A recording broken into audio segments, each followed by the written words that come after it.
২০২৪ সালের ৫ আগস্টের পতিত সরকার দেশ ছাড়ার সময় রেখে যায় ভঙ্গুর একটি অর্থনীতি।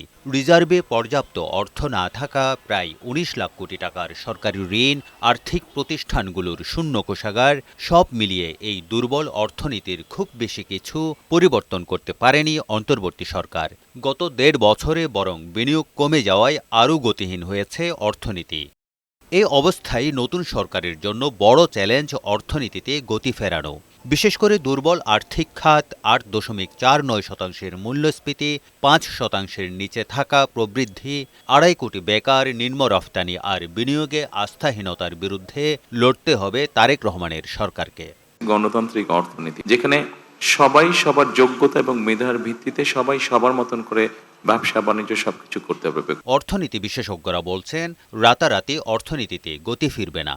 একই সাথে বিএনপির নির্বাচনী ইশতেহারও অনেকটা উচ্চবিলাসী। কিন্তু অর্থনীতির উন্নতির স্বার্থে নতুন সরকারের সতর্ক ও দীর্ঘমেয়াদী পরিকল্পনা নেওয়া উচিত। বিশেষ করে বিদেশি বিনিয়োগ আকর্ষণ, কর্মসংস্থান সৃষ্টি, রপ্তানি বাজার বৃদ্ধি, রাজস্ব আহরণে ঘাটতি কাটানো সহ সামগ্রিকভাবে বাস্তবসম্মত পরিকল্পনা নিতে হবে। সামনের দিনে যে বড় বড় চ্যালেঞ্জ আছে, যেমন এলডিসি গ্র্যাজুয়েশন পরবর্তী চ্যালেঞ্জ হোক, কর্মসংস্থান সৃষ্টির চ্যালেঞ্জ হোক, আমাদের রপ্তানির বহুমুখীকরণ চ্যালেঞ্জ হোক, সেই জায়গাতেও কিন্তু এই সংস্কারের অত্যন্ত ক্রিটিক্যাল নিডস এই মুহূর্তে। প্রায়শই যেটা হয়, সংস্কার উদ্যোগগুলো নিতে গেলেই দেশে সরকারের ভিতরে এবং সরকারের বাইরে বিভিন্ন রাজনৈতিক গোষ্ঠী বিভিন্ন রকমের চাপ প্রয়োগ করেন।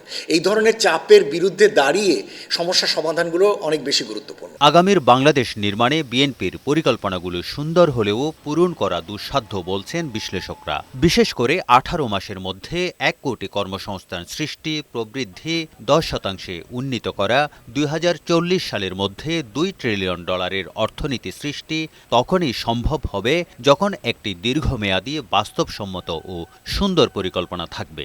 সমন্বিত সংস্কার কর্মসূচি, time bound, short, medium, long, ৬ মাস, ১ বছর, ২ বছর, ৩ বছর, বিভিন্ন মেয়াদী সংস্কার প্রোগ্রাম চালু করতে হবে। রোজা চলাকালীন সময়ে বাজারের সাপ্লাইটা ঠিক আছে নাকি, এগুলো হয়তো সাথে সাথেই একটু নজর দিতে পারবে। জীবাশ্ম জ্বালানি কেন্দ্রিক নতুন জ্বালানি প্রকল্পে যাতে আর না যাওয়া হয়, ঠিক একইভাবে ব্যাংকিং খাতে নতুন ব্যাংক যাতে আবার সরকার না দিতে যান, বা ডিজিটাল ব্যাংকে যাতে সরকার আবার না যান, এরকম কিছু না জায়গাতেও অবস্থান দরকার হবে। এই জন্য অর্থনৈতিক প্রতিষ্ঠান, পরিকল্পনা কমিশন, রাজস্ব খাত থেকে শুরু করে সংশ্লিষ্ট প্রতিটি সেক্টরকে ঢেলে সাজানোর পরামর্শ বিশ্লেষকদের।